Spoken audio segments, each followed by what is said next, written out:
About 3 years ago, my life was falling apart in the quietest way possible. Not in some dramatic movie-like sense, but in the way stress builds up when you spend too long surrounded by people. Work, noise, fake conversations, endless expectations. Every day felt like I was suffocating in a room full of voices. I didn't want friends. I didn't want family. I didn't even want to hear my own thoughts anymore. I just wanted silence. Real silence. The kind you can only find far away from civilization. So I made a decision that, looking back now, feels unbelievably stupid. I decided to go camping. Completely alone. No campsite, no tourists, no hiking trails, just me and the forest. I spent weeks searching online, looking for the most isolated place I could reach by car. Somewhere deep enough that I wouldn't run into anyone. Eventually, I found it. A stretch of forest that barely showed up on maps. No reviews. No photos. Just a nameless patch of green miles away from the nearest town. That should have been the first red flag. But I wasn't thinking clearly. I just wanted to disappear for a while. The morning I left, the sky was gray. Not stormy. Just dull. Like the world itself was holding its breath. The road got smaller the farther I drove. Highways turned into back roads. Back roads turned into dirt paths. My phone signal vanished about an hour in. By the time I reached the spot, it felt like I'd driven off the edge of the world. Tall trees surrounded everything. Their branches twisted together so tightly that sunlight barely touched the ground. The air smelled damp, old, like something had been rotting there for years. I parked my car in a small clearing and just sat there for a moment. The silence was immediate. No traffic, no voices, not even birds. Just stillness. I remember thinking, this is perfect. I grabbed my tent, my sleeping bag, a small cooler of food, and started setting up camp. It didn't take long. Maybe 10 minutes. I was kneeling in the dirt, struggling with one of the tent poles, when I heard it, a rustling sound behind me. Not wind, not leaves falling naturally. It sounded like footsteps, slow, careful, like someone was trying not to be noticed. My entire body froze. I turned around quickly. Nothing. Just trees. Endless trees. I stared for a long time, waiting for movement. But there was only silence again. I let out a nervous laugh, shaking my head. Probably an animal, I muttered to myself. I went back to my tent, tried to focus, tried to breathe. A few minutes later, I heard it again. But this time, it wasn't rustling. It was laughter, a low, quiet laugh, coming from somewhere behind the trees. My blood went cold instantly. It wasn't the laugh of someone amused. It sounded wrong, like someone enjoying something they shouldn't. I stood up slowly, my heart pounding. "Hello?" I called out. No response. I swallowed hard. "Who's there?" The laughter stopped. For a moment, everything was dead silent. Then, a voice spoke. A man's voice. Soft, calm, almost playful. "I'm not telling you." I felt my stomach drop. That wasn't a hiker. That wasn't some lost camper.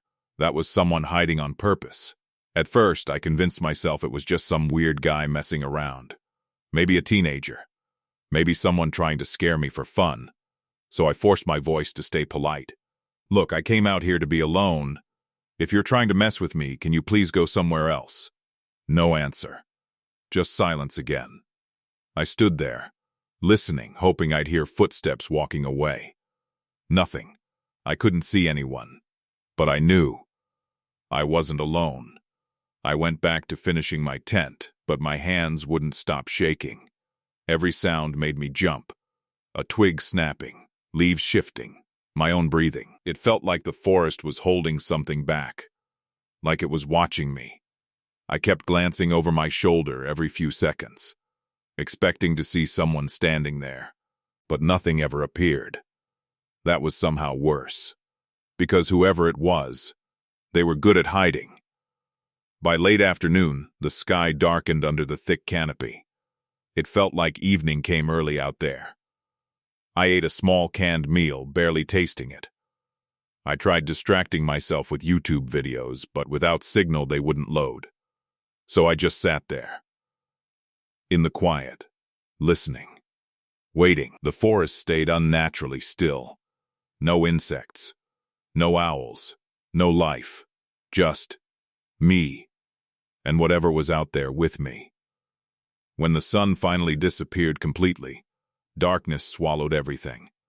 I crawled into my tent, zipped it shut, and laid down. I told myself I was being paranoid. I told myself I'd laugh about this tomorrow. But deep down, I already knew something was wrong. I had just started drifting towards sleep. When I heard it, right outside the thin fabric of my tent. A whisper. So close it sounded like it was inside my head. Going to sleep now? My eyes snapped open. My entire body went rigid. That was the same voice.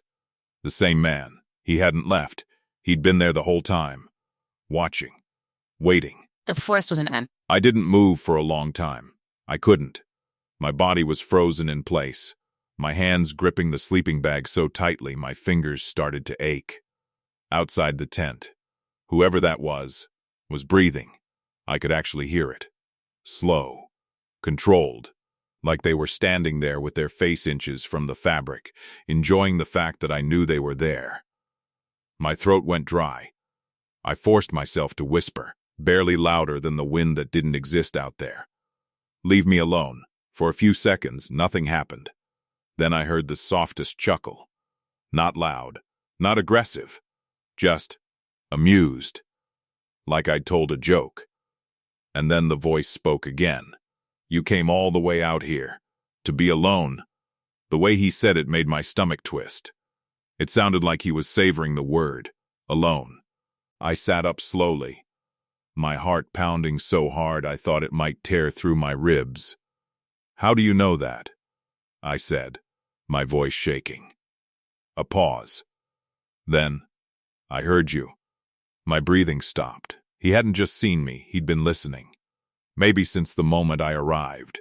Maybe longer.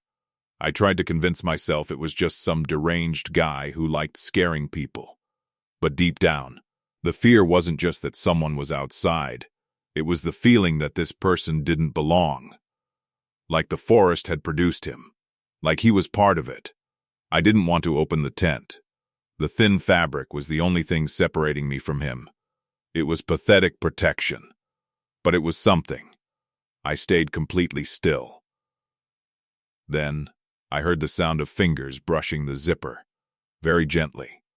Testing it, my blood turned to ice. Don't, I whispered. The fingers stopped. And then he laughed again. Softly. I wasn't going to come in yet. Yet. That word hit me like a punch. I grabbed my flashlight, fumbling with it, nearly dropping it. I clicked it on, shining it at the tent wall. The fabric glowed weakly. And then, a shadow appeared. Right in front of me. A head, a shoulder, the outline of someone standing inches away. He leaned closer. The shadow grew larger. And then he whispered, "You're shaking." I felt tears sting my eyes. I didn't respond. I couldn't. I knew one thing. If I stayed in that tent, I was going to die. Maybe not tonight. Maybe not in the next hour. But eventually, this man wasn't going anywhere. And the worst part was, I didn't even know if he was alone. I swallowed hard and forced myself to speak louder. "I'm calling the police." Silence. Then, calmly, "No service out here." My stomach dropped. He was right. And he knew it. That meant he wasn't guessing. He understood this place. He understood exactly how isolated it was. My mind raced. My car was only about 30 feet away.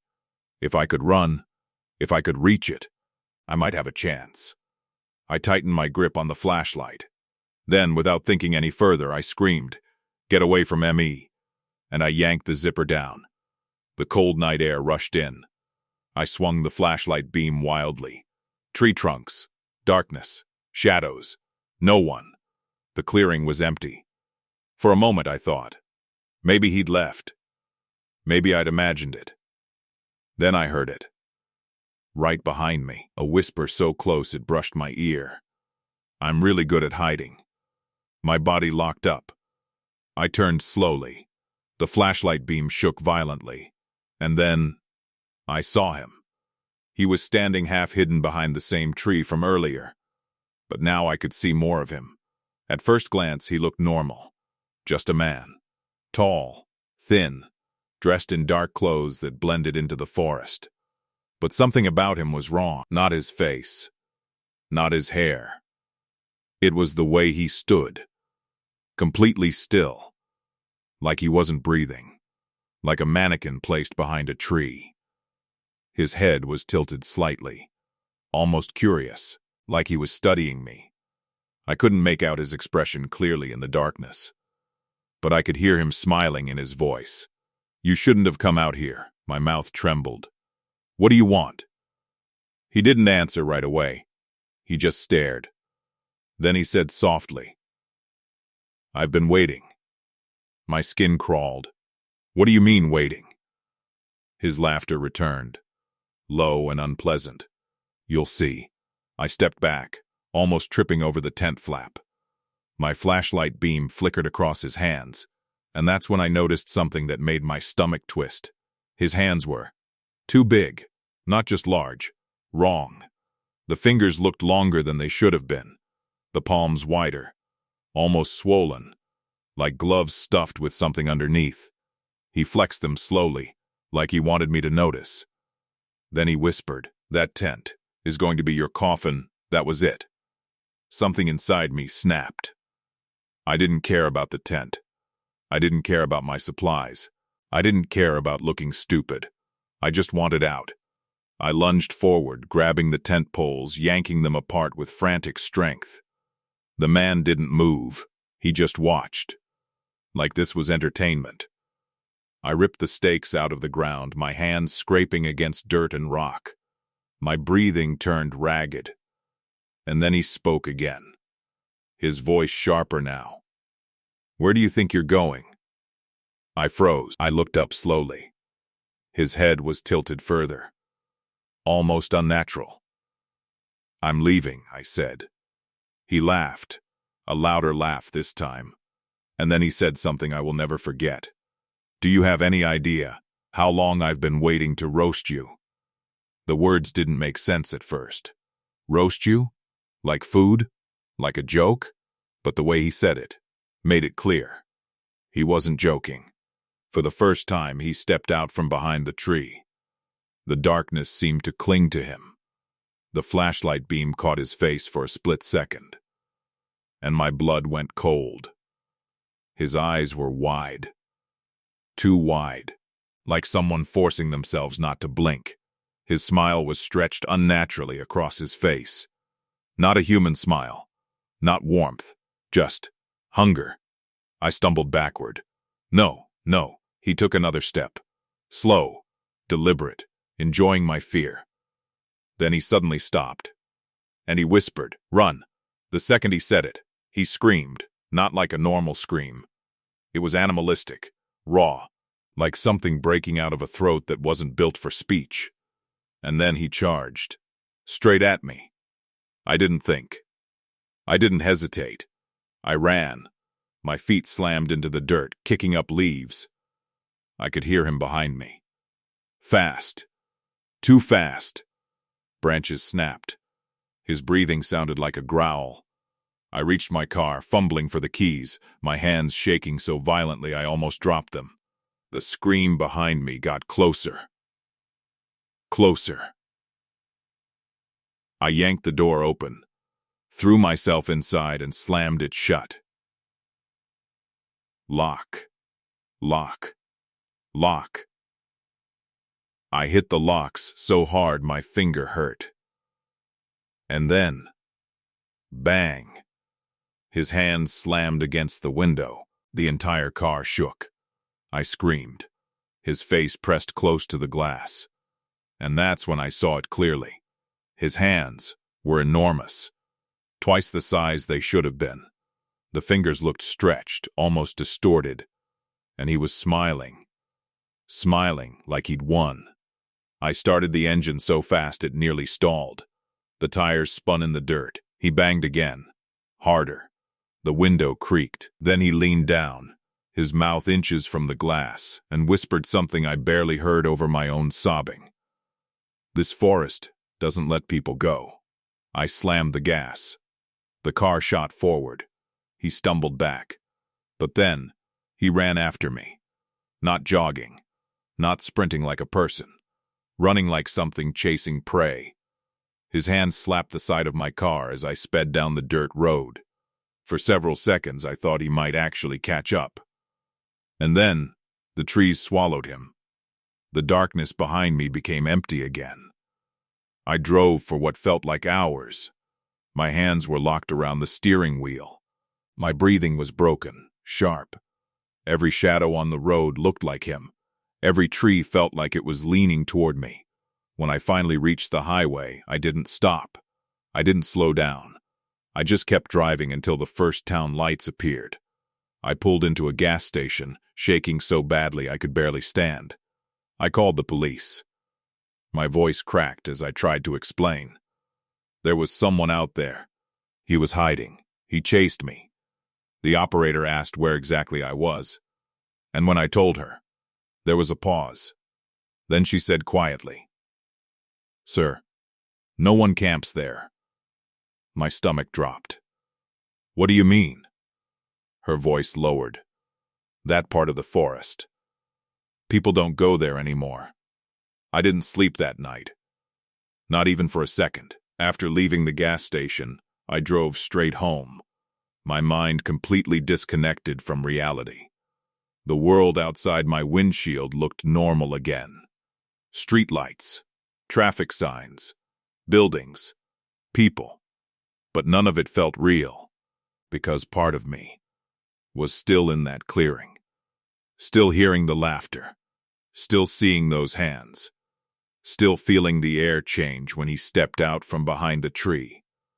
When I finally made it back to my apartment, I locked the door behind me and just stood there for a long time.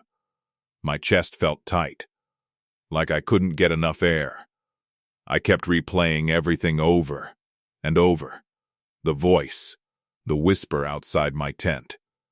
The words, "That tent is going to be your coffin." And then the operator's last sentence echoed in my head. "No one camps there anymore." I thought that was the end. I thought the police would maybe send someone out, check the area, and tell me they found nothing. But the next afternoon, my phone rang. An unknown number. When I answered, a man's voice spoke. "Is this the caller from last night? The camping incident?" My throat tightened. "Yes. This is Deputy Harris with the county sheriff's office." I sat down slowly. Did you find him?" There was a pause. Then the deputy said something that made my stomach twist. "We didn't find anyone." I swallowed. "Then what was it?" Another pause. Longer this time. Then he said, "Can you tell me exactly where you went?" I hesitated. Something about his tone felt careful. Like he already knew. I gave him the coordinates I'd saved, explaining the dirt road, the clearing. The line went silent. Then Deputy Harris exhaled. "Jesus." My blood went cold. "What?" He didn't answer immediately. Instead, he said quietly, "Sir, who told you about that place?"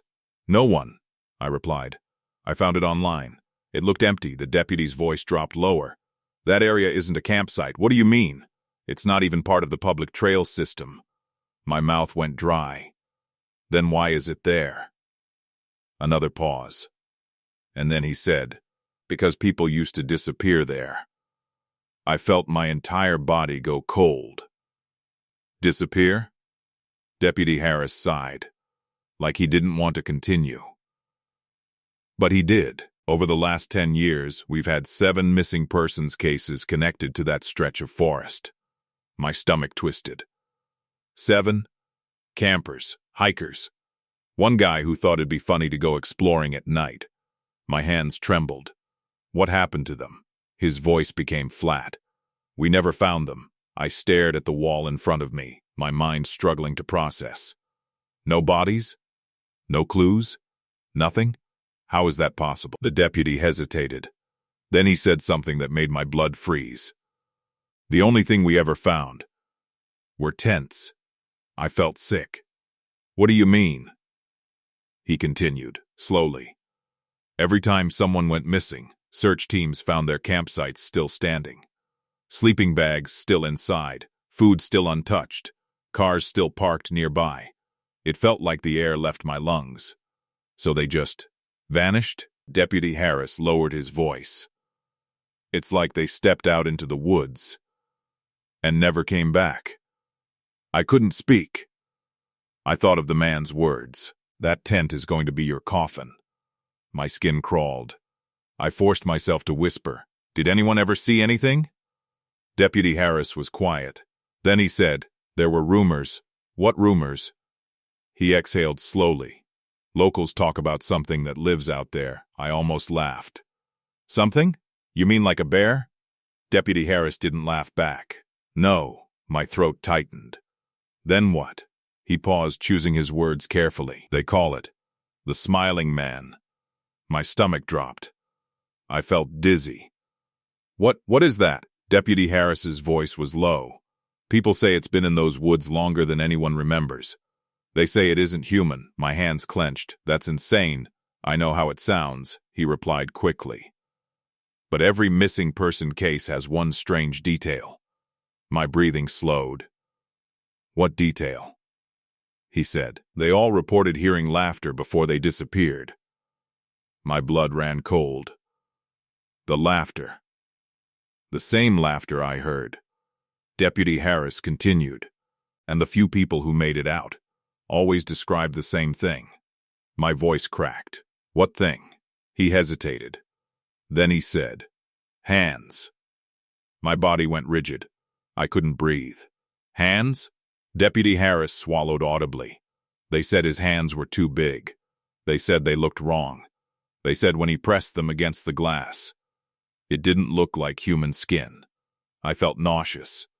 My memory flashed back to the car window, those enormous fingers, the stretched shape, the way he smiled. My voice trembled. Deputy, what is he? There was silence. Then Deputy Harris said quietly, We don't know. The deputy's voice changed again, like he was about to tell me something he wasn't supposed to. Sir, do you want to know the oldest rumor? My throat tightened. I didn't. But I said, Yes. He exhaled, back in the 1940s. There was a fire lookout station near that forest. One night, he radioed the ranger station. He sounded panicked. The deputy's voice became almost a whisper. He said he could see someone moving between the trees. The ranger asked if it was a lost camper. The lookout replied. Deputy Harris paused. Then he said, No, it's watching the tents. My skin prickled. The deputy continued. The ranger asked what it looked like, and the lookout said, It looks like a man, but it's smiling like it's starving. My stomach. Then Deputy Harris said, That was the last transmission. They found his tower empty the next morning. I sat in silence, shaking. I whispered, So why hasn't anyone stopped it? Deputy Harris's voice was bitter. How do you stop something you can't find? He paused. And how do you arrest something that doesn't leave footprints? My blood froze. No footprints? Deputy Harris exhaled. Search dogs won't go near that clearing. They refuse. And when teams walk into the deeper part of that forest, they hear laughter. I felt tears sting my eyes. Deputy Harris continued. And then they leave. His voice hardened. Listen to me carefully. Never go back there. I nodded even though he couldn't see me. I won't, and if you ever hear someone laughing outside your home. I froze. Call us immediately. My voice cracked. Why would I hear that? Deputy Harris didn't answer right away. Then he whispered, because some people believe, once it notices you, it doesn't forget. The line went dead. For hours I sat in my apartment, staring at the locked door. I kept checking the windows. Every shadow made me flinch. I tried to tell myself it was over. I made it out. I survived. But deep down, the deputy's last words crawled into my mind like insects. Once it notices you, it doesn't forget. That night, I lay in bed, wide awake. The silence in my apartment felt wrong. Too heavy. Too still. And then, just past midnight, I heard it. A sound outside my bedroom window. Soft. Familiar. A low, quiet laugh. I didn't move. Not at first. I couldn't. My body was frozen in bed, my eyes wide open, staring at the dark ceiling above me. That laugh, it wasn't loud. It wasn't dramatic. It was soft, almost playful, like someone enjoying a private joke. But I knew it. I knew that sound the same way you recognize a voice from a nightmare you can't forget. My throat went dry. The laugh came again, closer, right outside my bedroom window. My apartment was on the second floor. There was no balcony, no fire escape, nothing someone could stand on. And yet, it was there. The sound of breathing followed. Slow, controlled, patient, just like the forest. I sat up slightly, barely daring to move the sheets. My heart pounded so violently I thought it might give me away. Then, a whisper. So quiet I almost thought I imagined it. Going to sleep now? My blood turned to ice. It was the same voice, the same words, the same tone.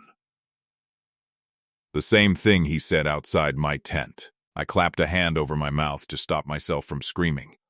I couldn't understand how. How could something from miles away, from a nameless forest, be outside my window? I forced myself to breathe slowly. Maybe it wasn't real. Maybe my mind was breaking. Stress, trauma, paranoia. That's what I told myself. But then, I heard the glass. A soft tap, tap, tap, like fingernails, testing, feeling. My stomach twisted. I turned my head slowly toward the window. The curtains were drawn.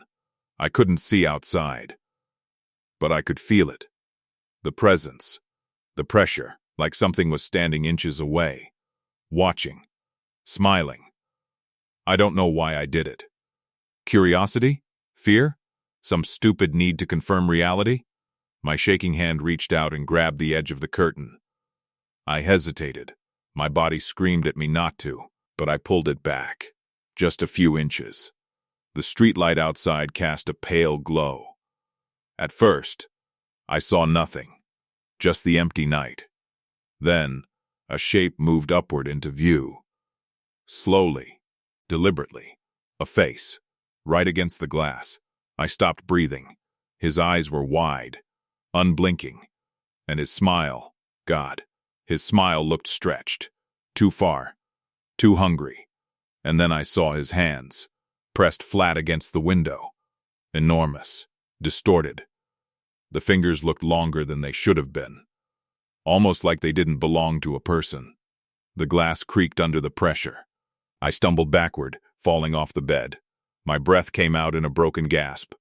The face stayed there, smiling, watching. Then his lips moved. No sound at first. Then the whisper came through the glass. "You left too soon." Tears filled my eyes. I scrambled to my feet and back toward the bedroom door. My hands fumbled for my phone on the nightstand. I dialed 911 so fast I nearly dropped it. The operator answered. 911, what's your emergency? My voice cracked. Someone is outside my window. What's your address? I gave it, my entire body shaking. Are they trying to break in? I looked back. The face was still there, the hands still pressed against the glass. He whispered again, muffled. "I told you, this forest doesn't let people go," I screamed. "Yes, yes, he's trying to get in." The operator's voice sharpened. "Stay on the line. Officers are on the way." Something shifted. The man's smile faltered. Just for a second. Like he didn't like hearing that. Like he didn't like the word. Officers. His head tilted slightly, the way it did in the forest. Then he slowly lifted one hand from the glass and traced something on the window with his fingertip. A line, then another. I stared, frozen. When he finished, I realized what it was. A simple shape, a coffin. My stomach lurched. Then his finger moved again, writing one word beneath it. Soon. My breath caught in my throat. I backed away. The operator kept talking, but her voice sounded distant now. All I could hear was my heartbeat. And then, the man's mouth opened slightly. His whisper slipped through the glass like smoke. "Come back." I shook my head violently. No. His smile widened again, and then he was gone. Just like that. No footsteps, no movement. 1 second he was there. The next, the window was empty. Only the faint smear of his finger marks remained. Minutes later, flashing red and blue lights filled my apartment. Heavy knocks rattled the door. "Police, open up." I rushed to unlock it. 2 officers stepped inside, hands on their belts. "Sir, are you the caller?" "Yes," I gasped. He was right there, outside the window. They exchanged a glance.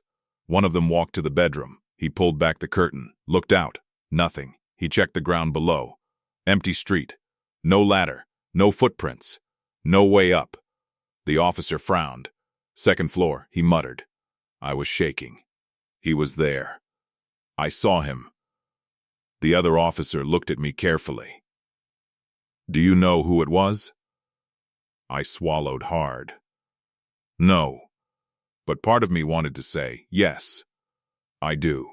"He's the thing from the forest," the officer asked gently. "Sir, have you been sleeping?" I stared at him. That question made me feel insane, like this was all in my head.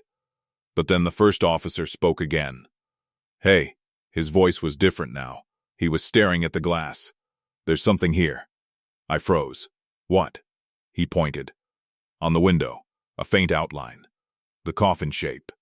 The word, soon. The officer's face tightened. "Did you do this?" My voice cracked. "No." The room went silent. The officers didn't know what to say, because now they couldn't pretend it was imagination.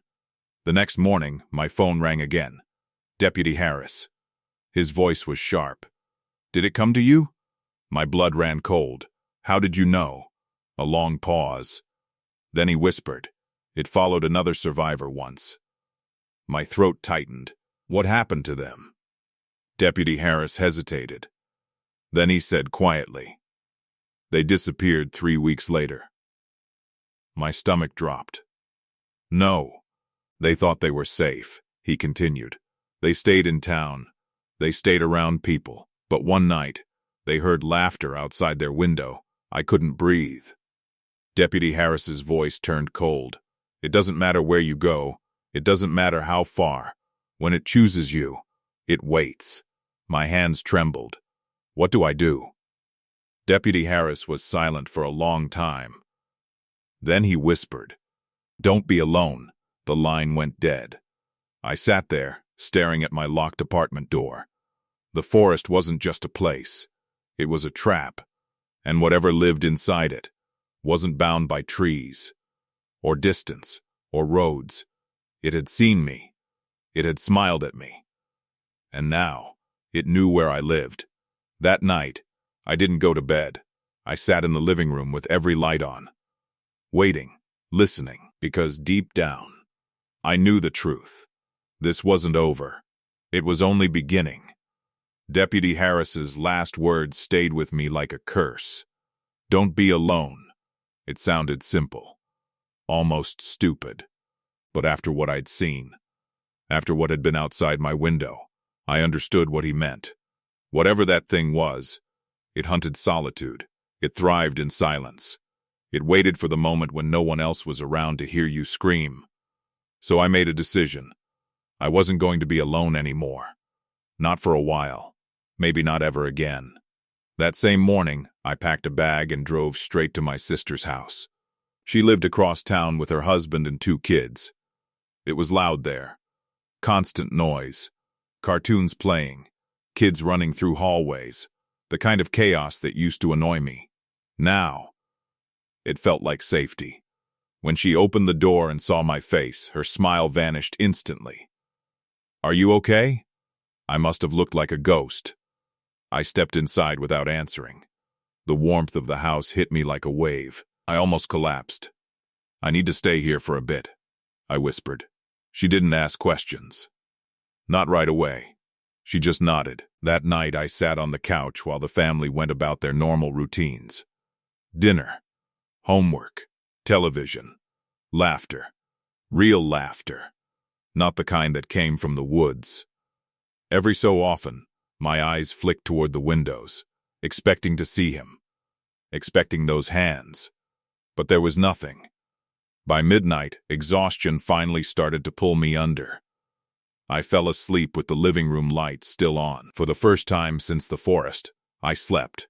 Not deeply, but enough. When I woke up, sunlight was pouring in through the curtains. For a brief moment, I thought it was over, that it had just been a nightmare. Then I remembered the coffin drawn on my window, the word. Soon, my stomach tightened. I stayed with my sister for almost a week. During the day, I tried to act normal. I played with my nephew, helped cook dinner, watched movies with the family. But at night, I listened. Every creak of the house made my muscles tense. Every distant sound outside made my pulse spike. But the laughter didn't return. No tapping, no whisper, nothing. Part of me began to believe. Maybe Deputy Harris was wrong. Maybe the thing only appeared because I was alone. Maybe being surrounded by people really was enough. Then came Friday night. My sister and her husband wanted to go out. Just a quick dinner.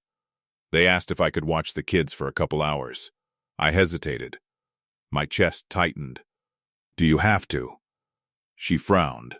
"What's going on with you?" I forced a smile. "I'm fine. Just tired." She studied me but eventually nodded. "It'll only be 2 hours. 2 hours." I told myself I could handle 2 hours. The kids were upstairs asleep by 9. By 10, the house was silent. Too silent. And that's when the fear returned. I sat alone in the living room, staring at the dark window. Outside, the neighborhood was calm. Streetlights glowed softly. Cars passed occasionally. Normal life. But my skin crawled anyway, because silence was never empty anymore. Silence meant something could be listening. I checked my phone. No missed calls. No messages. I tried distracting myself with television, but the sound felt artificial. The quiet underneath it pressed against my ears. Then, the TV flickered. Just for a second. The screen distorted. Static. I frowned. And then, it happened. A laugh. Not from outside. Not from the woods. From inside the house. Soft. Low. Behind me, my blood turned to ice. I didn't move. I couldn't. The laugh came again. Closer. Then the whisper. "Still hiding?" My breath caught. I spun around so fast my neck hurt. The hallway behind me was dark. Empty. No one there. The kids were asleep upstairs. I was alone. I grabbed my phone with shaking hands and turned on the flashlight. The beam cut through the hallway. Nothing. But the air felt wrong. Thick, heavy, like the forest. Then I heard it. A slow creak from upstairs. My stomach dropped. The kids. I bolted up the stairs, my heart pounding. "Hello?" I called out. No response. The hallway upstairs was pitch black. I moved toward the kids' room. Their door was slightly open. I pushed it wider. They were asleep, safe, breathing softly. Relief flooded me. Then I noticed something. The closet door. It was open, just a crack. I stared at it, My skin prickled. Slowly, I stepped closer. The air grew colder with every step. I reached out and yanked it open, empty, just clothes hanging. I exhaled shakily. Then I saw it, carved into the wooden closet wall. Fresh, deep. 4 words, "I can wait longer." I stumbled back, nearly falling. My throat tightened. No, this wasn't possible. I ran downstairs, breathing hard. My hands shook so badly I could barely dial my sister's number. She answered immediately. "Hey, everything okay?" My voice cracked. "Come home. Now." Her tone changed. "What happened?" "It's here," I whispered. Silence. What? It followed me. My sister didn't believe me. Not fully. How could she? She thought I was having a breakdown. Stress. Trauma. Hallucinations. That's what her husband suggested gently. They wanted me to see a doctor, and maybe they were right. Maybe I was losing my mind. But the carved message was real. It was there. They saw it. No one could explain it. That night, my sister refused to leave me alone. She slept on the couch next to me. Every light in the house stayed on, and still, at 3:17 a.m., we heard it, a laugh, outside the living room window. Both of us sat up instantly. My sister's face went pale, because this time, she heard it too. Tap, tap, tap. Something pressed against the glass. We stared at the curtain. Neither of us moved. Then, a whisper, muffled through the window. "So many people. And you still feel alone." My sister grabbed my arm so hard it hurt. "What is that?" she whispered. I couldn't answer. Because the truth was, I didn't know. The curtain shifted slightly, like something was tugging it. My sister whimpered. I forced myself to stand. Every instinct screamed at me to stay back, but I stepped forward. One trembling hand reached for the curtain. I pulled it back, and my sister screamed. Because standing outside was the smiling man. Only this time, he wasn't looking at me. He was looking past me, into the house, toward the stairs, toward the sleeping children. His smile widened, and then he whispered one final thing before vanishing into the darkness. Soon, after that night, nothing felt real anymore. The laughter outside my sister's window wasn't something I could explain away. Not stress, not trauma, not imagination. Because she heard it too. Her face, the terror in her eyes, that was proof. When the next morning, she didn't make breakfast. She didn't turn on cartoons for the kids. She didn't even speak much. She just sat at the kitchen table, staring at her coffee, like she was waiting for it to tell her what to do. Finally, she whispered, "What is it?" I shook my head slowly. "I don't know." Her voice trembled. "But it's real." I didn't answer, because the worst part was, I wasn't even sure it was real in the way she meant. Not like a burglar, not like a stalker, not like a man. It was something else. Something that didn't belong in daylight. Something that shouldn't be able to stand outside a second-story window. And yet, it did. I couldn't stay there. Not after seeing the way it looked toward her children. That smile wasn't meant for me anymore. It was widening, expanding, like hunger. My sister begged me not to go. "Please," she whispered, "don't leave. Stay here. We'll figure it out." But I knew something she didn't. People weren't protection. They were targets. The more people around me, the more things it could touch. I packed my bag again. My sister stood at the door, tears in her eyes. "Where will you go?" I swallowed. "I don't know." She grabbed my arm. "Call someone, a doctor, a priest, the police." "The police can't arrest it," I said quietly. She flinched at the way I said it.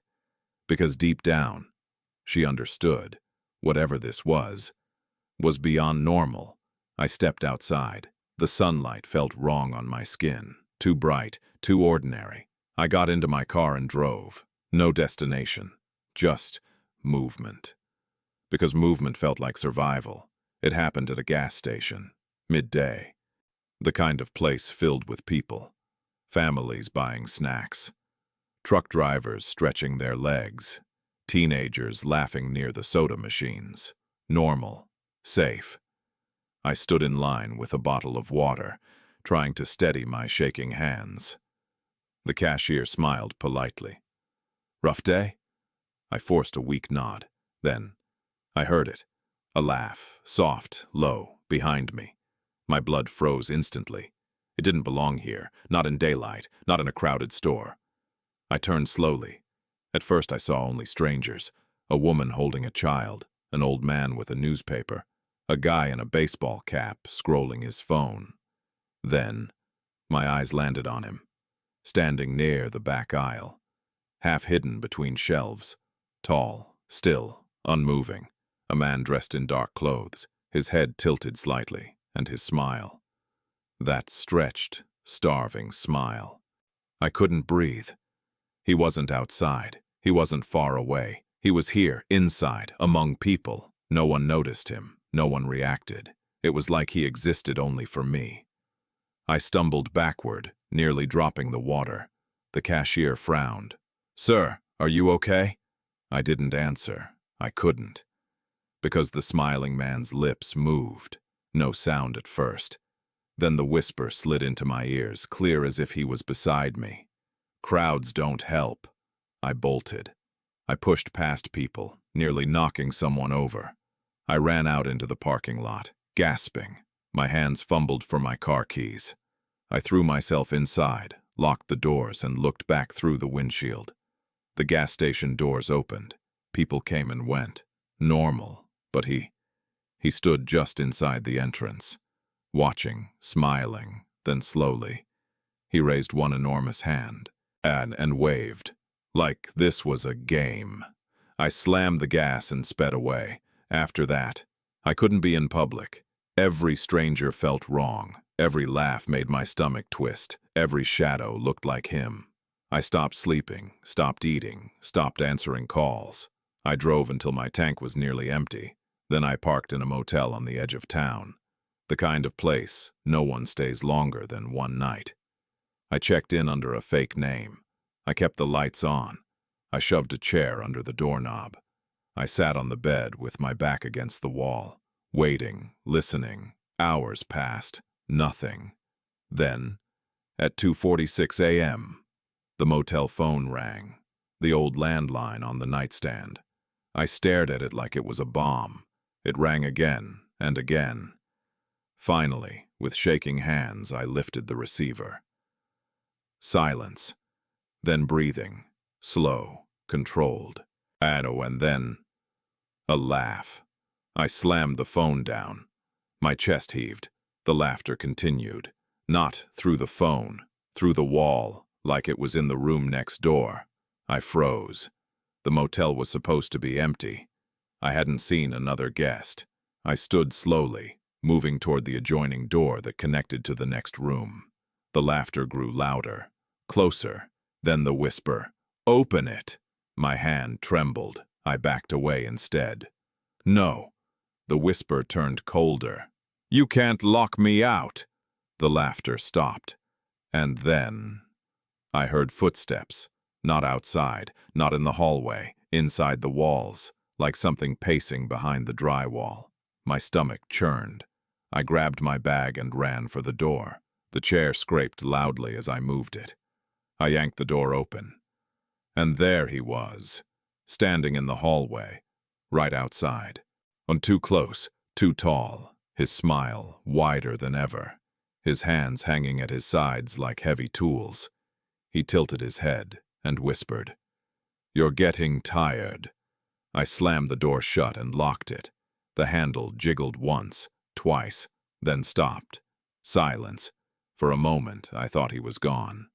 Then, a soft knock, tap, tap, tap, and the whisper, "Soon." I didn't stay.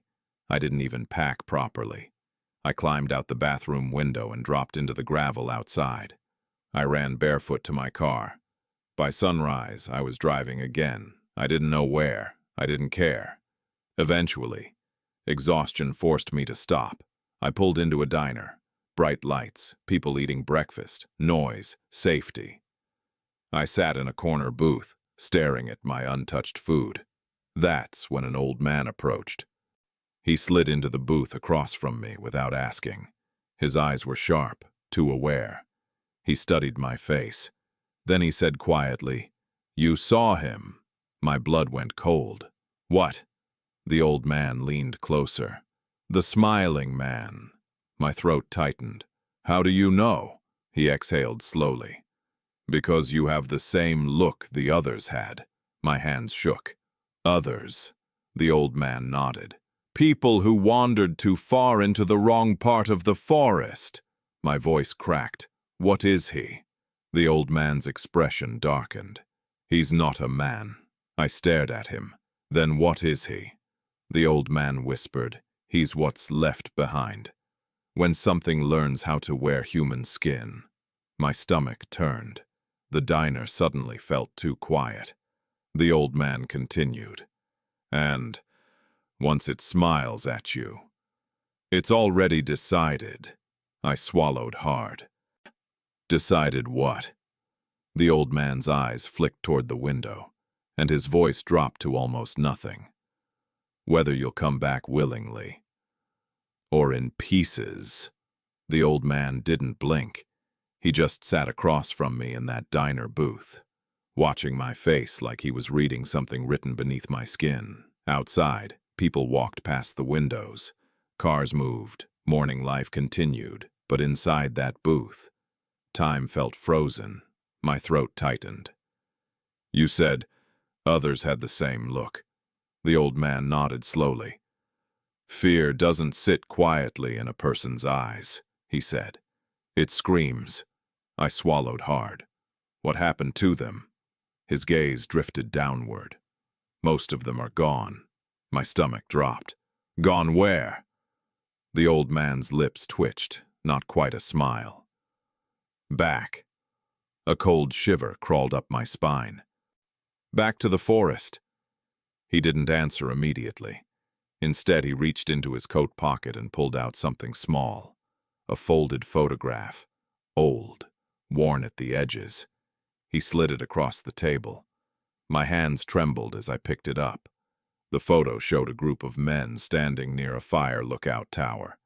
Black and white. Probably taken decades ago. But my eyes locked onto one detail. One man near the edge of the picture. Tall, too still, smiling. Even in the grainy blur, the smile looked wrong. My blood went cold. "That's him." The old man nodded. "That was taken in 1952. My voice cracked. "That's impossible." The old man leaned back slightly. "Not impossible," he whispered. "Just older than you want it to be." The diner's clinking plates and quiet chatter faded into the background, when all I could hear was his voice. "It started long before the missing campers," he said. "Before highways, before maps." I stared at him. "Then what was it?" The old man's eyes darkened. "There used to be a settlement near those woods." My stomach tightened. "A town?" He nodded. "Small, forgotten. The kind of place that doesn't survive history." I leaned closer, barely breathing. In the early 1800s, people lived on the edge of that forest. Hunters, farmers, families. He paused. "They called the woods cursed even then." I swallowed. "Why?" The old man's voice lowered. "Because people would go in and come out wrong." My skin prickled. "Wrong how?" He hesitated, then said, "They'd return smiling." My stomach lurched. "Smiling?" The old man continued. "At first, the town thought it was madness, fever, grief. But then they realized." He leaned closer. "They weren't the same people." My hands shook against the table. "What do you mean?" The old man's gaze locked onto mine. "I mean their families would look into their eyes. and see nothing familiar. My throat tightened. They looked human. They sounded human. But something behind their face, he tapped his own chest, was empty. I felt nausea rise. The old man whispered, like a mask being worn. A chill crawled through me. Then what happened?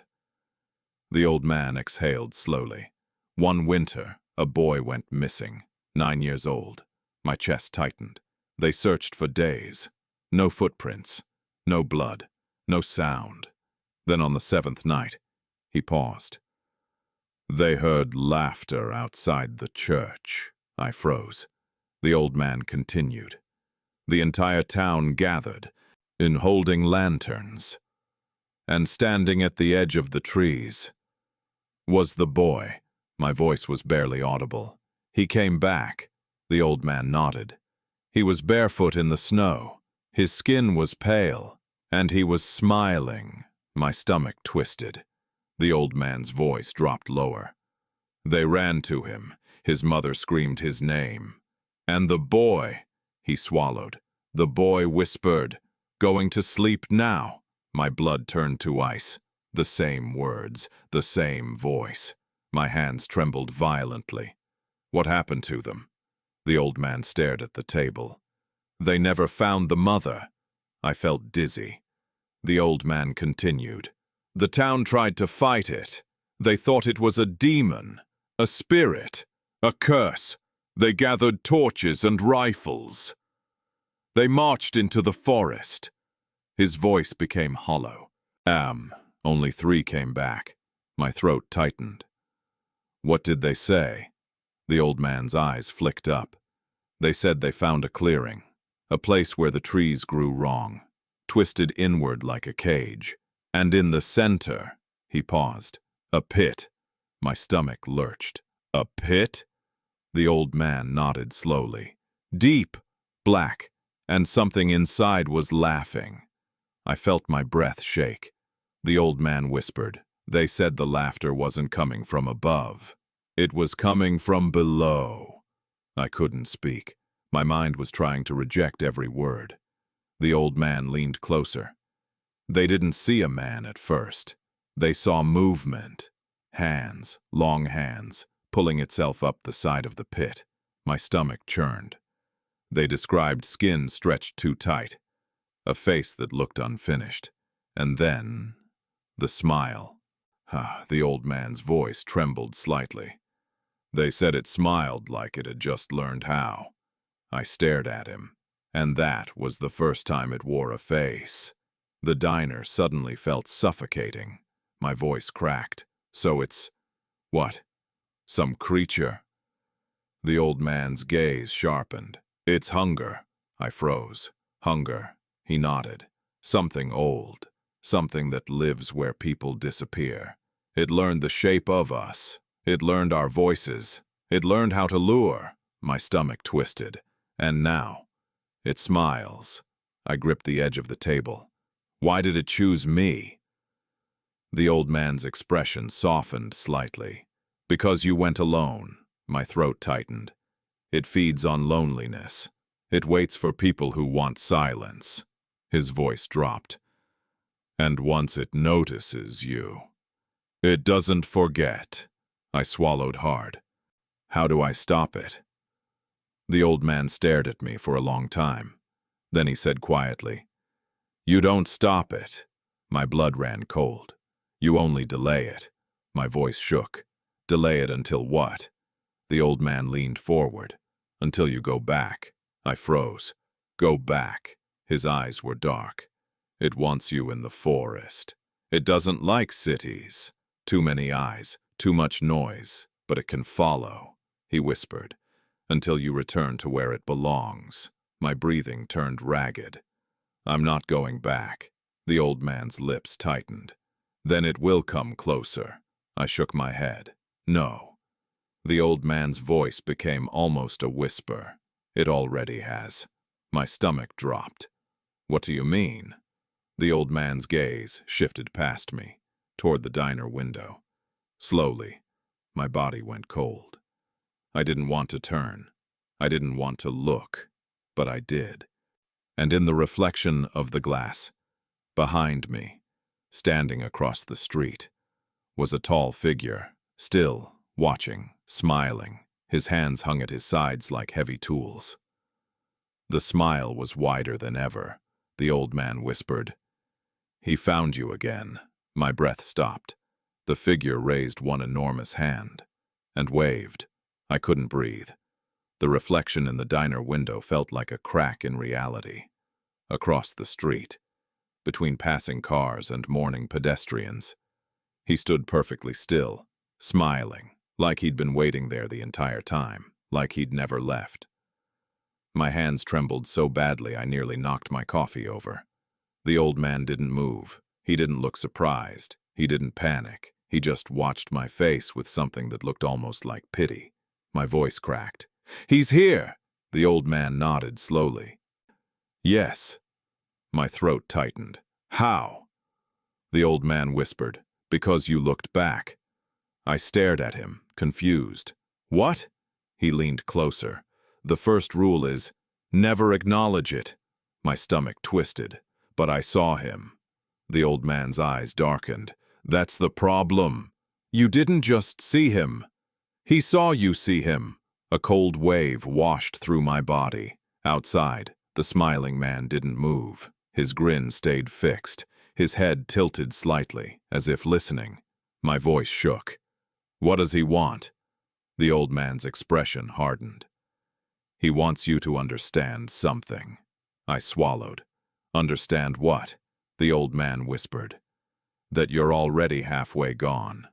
I turned back to him slowly. "You know too much about this." The old man exhaled. "I know because I survived it." My blood froze. You survived." He nodded once. 30 years ago." My voice was barely audible. "You saw him." The old man's gaze drifted far away, like he was looking into a memory he hated. "I went camping with my brother." My stomach tightened. "We were young, stupid, thought the woods were peaceful." He swallowed. "We heard laughter the first night." My skin crawled. "Just like you." My breathing slowed. "What happened?" The old man's jaw clenched. "My brother went outside the tent." I already knew where this was going. "He said he saw someone smiling between the trees." The old man's voice cracked slightly. "And then?" "He screamed." My stomach lurched. "We ran out. And he was gone. No footprints, no struggle, just gone." The old man stared at his hands. I spent years pretending it was an animal. Years trying to convince myself it wasn't real. But then, his eyes lifted to mine. It came back. My throat tightened. "To you?" He nodded. "Outside my apartment. A laugh at the window. Hands against the glass. The same game. The same patience." The old man whispered. "And then I realized, you can't escape it." My voice trembled. "So what did you do?" The old man leaned closer. I went back. My blood went cold. "You went back to the forest." He nodded. "Because it doesn't want you here. In cities, it can only watch. In the woods," he paused, "it can finish." My chest tightened painfully. "I'm not going back." The old man's eyes sharpened. "You will." I shook my head violently. "No." The old man's voice dropped into something almost angry. "You think you have a choice?" He gestured subtly toward the window. The smiling man was still there, watching, smiling. The old man whispered, "It will follow you until you break. Until you're too tired to run. Until you're alone at the wrong moment." My breathing became ragged. "So going back is, what? Surrender?" The old man's expression darkened. "No, it's negotiation." My stomach twisted. "Negotiation with that thing?" He nodded slowly. "There's only one place it truly belongs. The pit." My blood ran cold. "The pit you mentioned." The old man's voice lowered. That's where it came from. That's where it feeds. And that's where—" He swallowed. "It wants you." A sudden chill crawled up my spine. Outside. The figure shifted. For the first time. He stepped forward. One slow step. Cars passed in front of him, briefly blocking him from view. When they cleared, he was closer.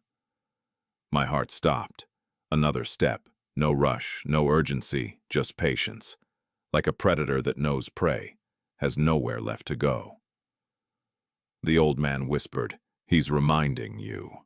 My voice shook. Reminding me of what? The old man leaned in, his voice barely audible. "That this ends in the woods." The old man reached into his coat again. He pulled out a folded piece of paper. Yellowed. Old. He slid it across the table. "What is this?" The old man whispered. "The only directions that matter." My hands trembled as I unfolded it. It was a hand-drawn map, crude, the forest, the clearing, and a mark, a circle, the pit. Written beneath it were 3 words: "Do not speak." I looked up. "Oh, what does that mean?" The old man's eyes were dead serious. "If you go back, don't answer it. Don't argue. Don't ask questions. Silence is the only weapon you have." My throat tightened. "And if I don't go back?" The old man stared at me. "Then it will come to you. And next time—" He paused. "It won't stay outside the glass." I couldn't sit there anymore.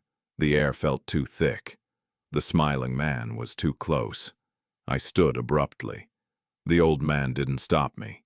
He just said quietly, "When you're ready, it will already be waiting." My hands shook as I walked out of the diner. The sunlight felt cold. Across the street, the smiling man was gone. But I knew what that meant. Not that he left, only that he didn't need to be seen. I got into my car. My fingers clenched the steering wheel until my knuckles turned white. The map sat on the passenger seat. The circle on it felt like an open mouth.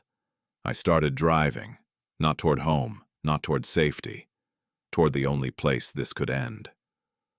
The forest. As miles passed, my phone lost signal again. The roads narrowed, the trees thickened, the sky turned gray, just like the day I first arrived. And deep down, I realized something horrifying. The forest wasn't calling me back. It was welcoming me home when I finally reached the dirt road. My stomach dropped, because the clearing was already there, waiting. My tire tracks from before were still faintly visible. And in the center, something new.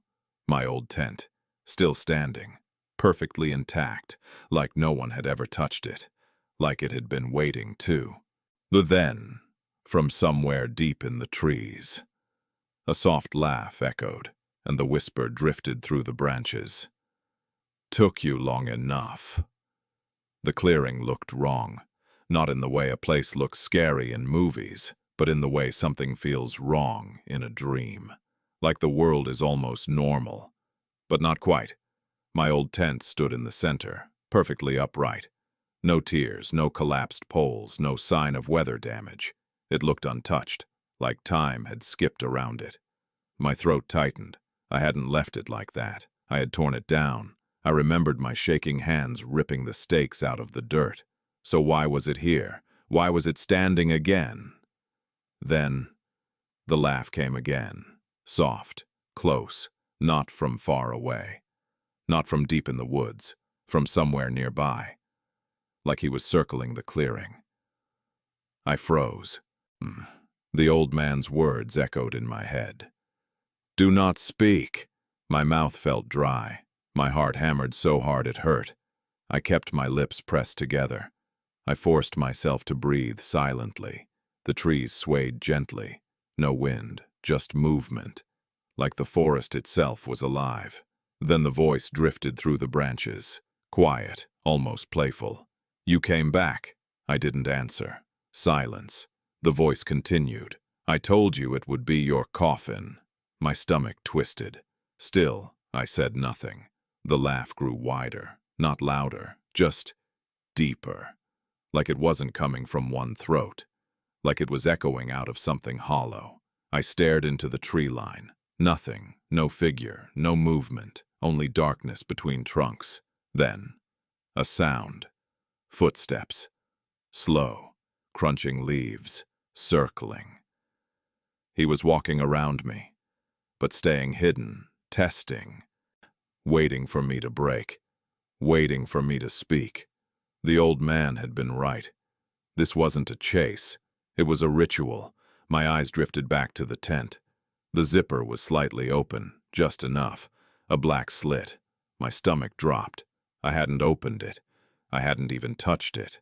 Then, something moved inside. A subtle shift, like weight pressing against fabric. I felt cold all over. My mind screamed, "Don't look, don't go near it." But my body moved anyway.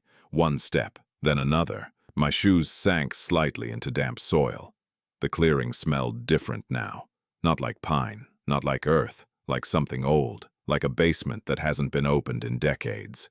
The laugh returned, closer, right behind me.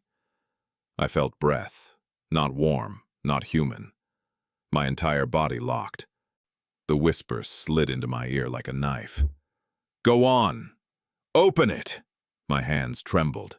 I forced them down. I did not turn around. I reached slowly toward the zipper. The moment my fingers touched it, the tent twitched, like something inside, flinched. Then, a voice came from inside the tent. Not his voice, a different one, weak, familiar. It sounded like me. "Help." My blood turned to ice. The voice inside whispered again, "Please." "I'm still in here." I stumbled back. My breathing broke. A sharp inhale. The laugh exploded. Not loud, just everywhere. The forest laughed with him. The voice behind me whispered, "Almost." My mouth snapped shut. Too late. I had made a sound, and now, he knew. The trees in front of me shifted. A figure stepped out, slowly, casually, like he had all the time in the world. He was taller than I remembered, or maybe I was smaller now. His body was wrong, too thin, too stretched, like someone had pulled him upward. His arms hung too long. His hands, God, his hands were enormous, twice the size they should have been. Fingers bent slightly inward like claws. And his face, that smile. It wasn't human. It was too wide, too certain. His eyes were dark holes, not empty, hungry. He tilted his head.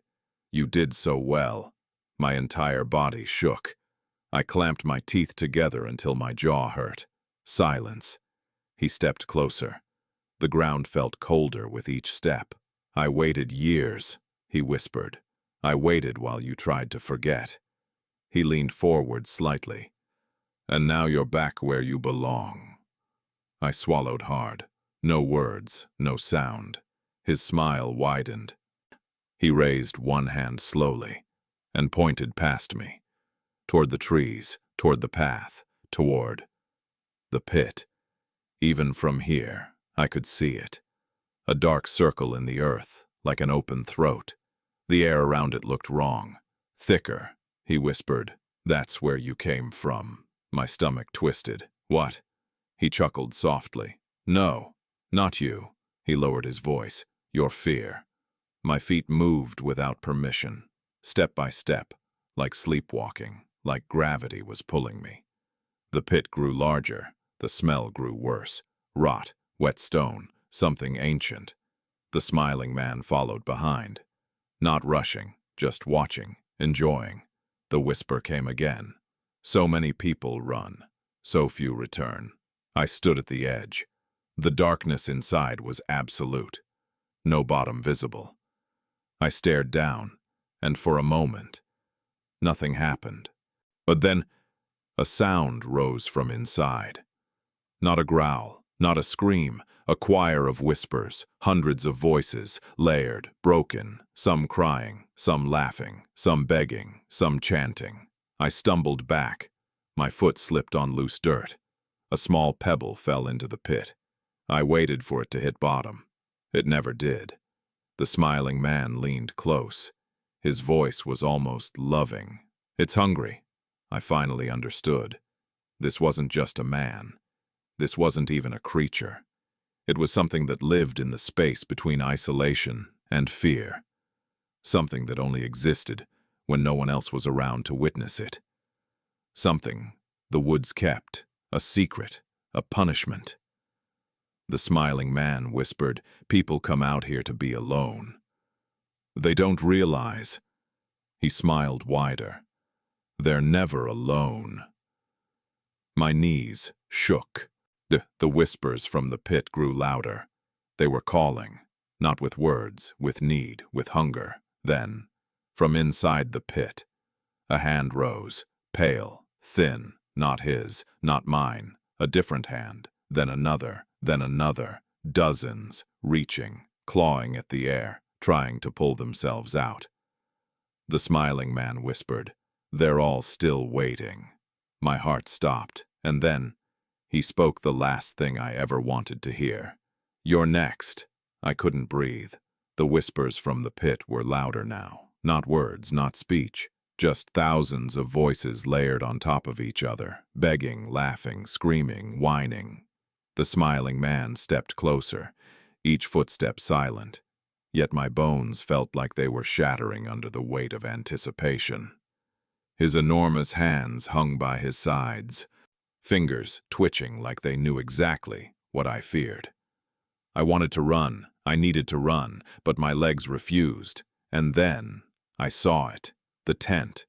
It was no longer just fabric stretched over poles. It was breathing, slowly, almost imperceptibly. It expanded and contracted, as if it had lungs. The zipper was open wider than before. From the opening, darkness spilled. Not shadow, not night, but a substance that seemed to swallow light itself. Something moved inside, something alive, and it had my voice. "Come closer," it whispered. My stomach turned. My chest tightened. My hands shook so badly I nearly fell. The smiling man tilted his head, that impossible grin widening until it seemed like his face would split entirely. "Do you see it now?" he said. His voice was calm, terrifyingly calm. "Do you see what waits for everyone who wanders here?" I wanted to scream. I tried, but no sound came out. The air felt thick, heavy, as if it itself was swallowing my voice. The pit shifted. The earth around it groaned. Roots and vines stretched toward the tent, like hungry arms. The whispers became voices I recognized. Voices of people I had seen in the forest, campers, hikers, missing soul, all trapped, all waiting. And then, the tent moved. Not like fabric, like a body that was mine. My arms, my legs, my face, but wrong. Twisted. Eyes too wide, mouth stretched unnaturally in a smile that mirrored his own. It lunged. I stumbled backward, almost falling into the pit myself. The smiling man leaned close to me. "You cannot fight it." "No," I whispered, barely holding my voice in. "It has waited decades for you," he said, tilting his head. "And now, it has everything it needs." From inside the tent body, I heard myself screaming, but it was too distorted, too inhuman. My own voice mocking me. The pit grew larger. The ground beneath my feet cracked, splitting like old skin. Darkness spilled from it, coiling toward the smiling man, as if greeting its master. And then he moved, not walking, gliding, effortless. And as he glided closer, the truth revealed itself. His face, the real one, not the exaggerated smile, not the human mask. It was a void. Blackness where his eyes should be. Teeth too many, too sharp, impossibly white, stretching into the corners of his face. No nose, no ears, just hunger and emptiness. I tried to run. My legs finally obeyed, but the forest itself was against me. Trees shifted, closing paths, roots tangling around my feet. The voices from the pit multiplied, coming from every direction, and the tent, my twisted doppelganger, emerged fully, climbing out of the pit like it had been born from it. Its smile matched his perfectly, a mirror image of my own fear. I screamed. Finally, the sound ripped through my throat. But it didn't matter. The smiling man laughed. Not softly, not quietly, but a laugh that shook the clearing, the trees, the sky itself. "Silence was your only chance," he said, "but now, it is mine." I stumbled back against a tree. The doppelganger advanced. The pit gaped wider, blackness spilling outward like a liquid. And then, everything shifted. The world became static. Colors drained. The air thickened. I felt nothing. The smiling man leaned forward, his void face inches from mine. "Welcome home." The pit opened fully. The tent body lunged. The whispers became screams. I fell forward. Darkness swallowed me, and then nothing. I fell into darkness, not the darkness of night, not shadow, not absence of light. This was all-consuming, thick, heavy, alive. The screams, the whispers, the laughter. They were everywhere. Inside my head, inside my chest, inside my very bones. I tried to move, tried to pull myself up, tried to call out. But nothing worked, because the smiling man was there. Not in front of me, not behind me. He was inside, everywhere.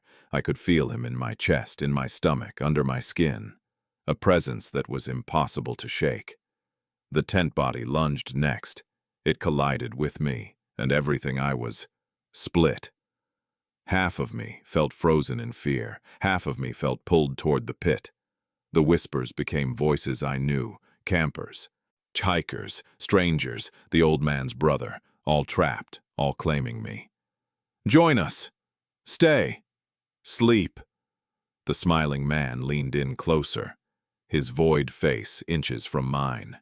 "You wanted alone," he whispered, "and alone you shall have." Then the world shifted again. I was falling endlessly. The pit had no bottom. My limbs stretched, twisted. My eyes tried to focus, but the darkness swallowed everything. The voices became screams. The tent body dissolved into shadow. The trees, the forest, the clearing. Nothing remained. Only him, only the hunger, only the endless waiting. I realized then. This wasn't punishment. It wasn't revenge. It wasn't a game. It was survival. For him, for the pit, for the forest. Every person who wandered too far, who went alone, who saw him, became fuel. The smiling man smiled. Wide, too wide. "Your fear is delicious." My body felt weightless. My mind fractured. I screamed, but in the pit, screams are just voices for later. Somewhere deep below, I heard laughter. Hundreds of voices, mingling, waiting, and then a whisper. Soon, I understood. The cycle never ends. Not for him, not for the pit, not for anyone who strays too far. And in that moment, I realized I was already part of it. The forest had taken me, the smiling man had claimed me, and the pit was hungry for the next soul. The darkness closed completely. No light, no escape, no hope. Only the laughter, only the endless, smiling, waiting, and I knew. It would never stop. It was waiting for the next one.